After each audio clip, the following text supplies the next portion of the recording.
Welcome sa ZK Reviews. Quick review lang natin at unbox natin itong Onitsuka Tiger Mexico 66 Kill Bill. So ito yung box niya, mukhang paper bag na luma na nakatambak lang sa kwarto tapos natapunan ng mga pulbo.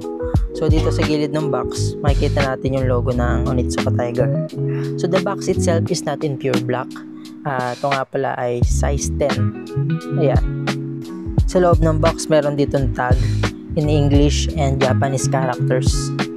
And after that, sukat na natin patapos natin i-b-roll yung sapatos. Ang first impression ko sa sapatos na to is parang mabilis siyang masira kasi napaka-nipis niya and napakababa niya.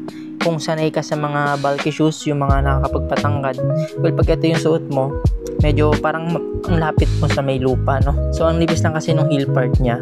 Pero tinry ko siyang isuot whole day, pinanlakad ko siya sa mall and okay naman, comfortable sa paa and tingin ko matibay naman, magtatagal siya, pero mabilis siya magka-crease. So yung parang lukot doon sa may gilid-gilid, lalo pag pinanlalakad mo kasi leather